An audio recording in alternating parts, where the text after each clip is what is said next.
Oh boy. Oh boy, look at that.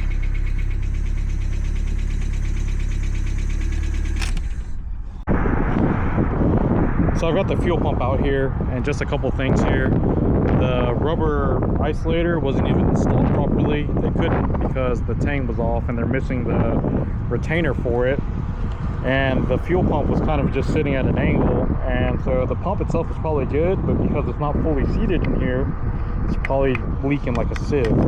So we're going to try to reinstall this really quick and then just see if we build pressure now. Okay, so I've got it just kind of tossed in, nothing's tightened up, but I'm going to check it really quick. And look at that. Now we're building fuel pressure. Oh, and I wish it would drain out. All right. So what that boils down to is a bad install. So I'm going to put this all back together now, and I'm just going to haphazardly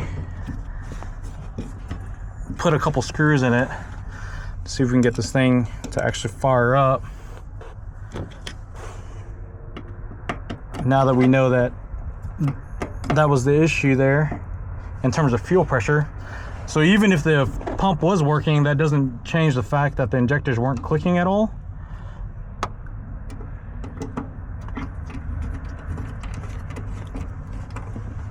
Okay, let's see if we get lucky. Oh gosh.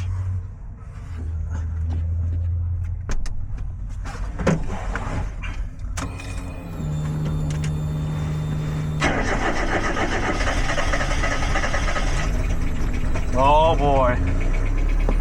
Oh boy, look at that.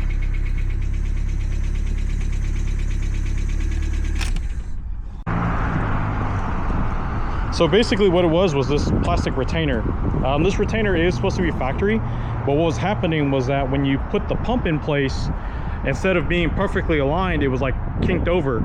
So think of it like when you were a kid and you put two straws together, and so the one straw wasn't completely or one part of the straw wasn't completely sealed where they connected, and so when you went to go, you know, drink on it, you would basically pull in air and a little bit of cola, and that's essentially what was happening here. So once I removed this piece, the pump sat completely flush where it needs to be, and look at that. All right, so there you have it. Now we still got more work to do. We're not done yet. We're not out of the woods yet, folks. We still got to install the Megasport the rest of the way. So we've got the wideband that needs to be installed. We got an IAT that needs to be installed. We can get rid of all this airbox stuff. I'm gonna see what he wants to do about it. But there we are. Heck yeah. So we got some more goodies going on to the NA Miata that we just recently installed a MS2 from. So the first thing is a variable TPS. This is actually from SpeedyEfi. Both of these parts are from SpeedyEfi. We're not sponsored by them or a dealer for them. But this uses a BMW TPS, if I remember correctly, with a 3D printed part. Now, I've mentioned this earlier on the NA. I've mentioned this earlier on a part of the video, is that 9093 cars, unless it's an automatic, do not have a variable TPS. So it's just off and on. So like it's basically a switch that says, are we at idle or are we not at idle, and that's it, nothing in between. So the issue with that is that with acceleration enrichment, which I've covered in a ton of other videos, is that when you first stab the throttle, there's an influx of air that comes in, and the ECU needs to add fuel accordingly to keep it smooth. So without a VTPS, it's really hard to do. You can do it through the map sensor signal. So like when it sees like a rapid change of map, and then it can add fuel accordingly like that, but it doesn't work that well. I mean, it works decent, it does the trick, but VTPS is definitely the way to go. The next thing is the intake air temperature sensor. Now, normally I just wire these in, but SpeedyEfi sells like a little plug and play kit that plugs right into the MAF, and it just looks a lot cleaner. So since we already had to order this, I went ahead and just ordered this as well too. Now finally is AEM wideband. I don't really have to go over this. So the thing is that we use this part number here, 30 30-0300. And the reason why we use this specific one is because it has CAN bus. So the MS2s used to not have CAN. They do have CAN now. So we're gonna wire this up with CAN bus. Okay. So just really quickly here,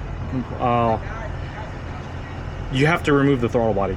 I can't tell you how many people have tried to remove the TPS while it's on.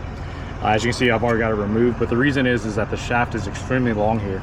So even if you get the two 7mm bolts out, you'll be able to slide it out, but it gets stuck on the motor. So you actually have to take the throttle body out completely for you to remove the TPS. So hopefully that saves somebody some time down the line there. And so now here's the 3D printed part here. We're gonna go ahead and try to align this up and get it all slid on. So because this car is a 1.6 to 1.8 swap, it's got this adapter from Flying Miata to run the 1.6 throttle body on the 1.8 manifold. What happens though is the TPS is now further forward. It normally is like right here, and so the TPS connector has these little ears on it, and because of the adapter it comes into contact. So I just grounded down the ears real quick, and if everything goes well, yep, so it plugs right in, no problem there. So we'll go tighten everything up now. So we've got the top cover of the Mega Squirt off here, and the reason is that we have to add one of these little jumpers here.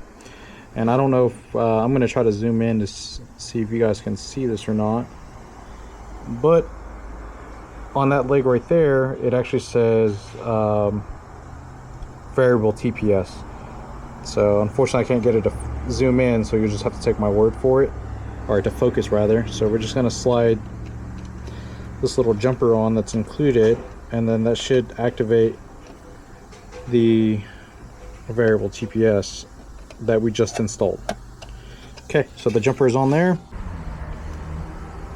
Okay, so we're just going to calibrate for the TPS. I don't think it's actually opening the whole way because the throttle cable just feels kind of funky, but for now it's going to be fine.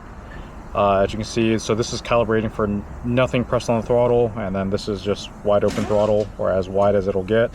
And we just really want that currently for flood clear mode. And flood clear mode is as it sounds. It's like if you think you flooded it out, you can go wide open throttle, or what the ECU thinks is wide open throttle while cranking, and it'll stop the injectors from firing. However, I also hooked up the intake air temp sensor. That was real quick and easy, so we're just gonna do this really quick. GM sensor, right to controller, and then now, so we have intake air temp, which reads about 80-ish, which is right. So let's see if this thing will start now.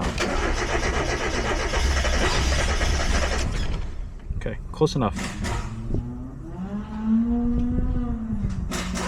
So we're going to add some more fuel here.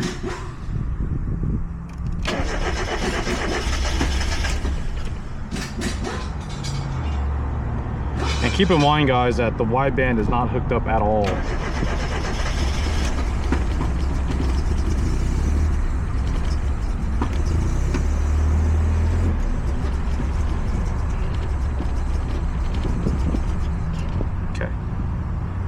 So you can see that it's struggling to stay running. If you give it any type of throttle, it stalls.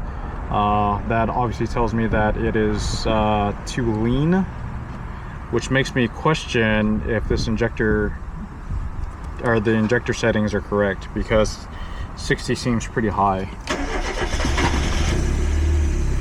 So as you can see there, it runs way better. But as you can see, it runs, so we'll leave it there for now. I've got to run the wideband wiring. I just realized that he doesn't have a O2 bung though, so we're gonna have to get that all figured out. So the only thing that I can do is just start running the wires for the O2 sensor, for the wideband rather, and then the vacuum line for the map sensor. Okay, so we got the prerequisite stuff done. So I've got the vacuum line from the engine bay into the cabin. I've got the wideband wire routed over. The wideband wiring is in the engine bay, pulled all the way through. So at this point, I can start wiring up the wideband sensor, or wideband gauge rather. I can't wire up the sensor because there's no O2 bung. This car's a 1.6 to 1.8 cart, And so what happens is you use the 1.8 header and it meets up to the 1.6 mid pipe. But the problem is that the O2 sensor on the 1.6 is actually in the manifold. And then on the 1.8 cars, it's actually in the downpipe. So unfortunately, we have neither. We neither have the O2 bung in the downpipe and we don't have it in the header. So I can't put the O2 sensor anywhere just yet. So we'll have to get this thing on the lift and then drill a hole and put an O2 bung into it. So that's kind of our stopping point there. There's not really too much else I can do. I could sync the timing and do all that type of small stuff, but it really wouldn't make anything go any faster or slower. So I think we're gonna call it a day for now until we can get the O2 sensor put in.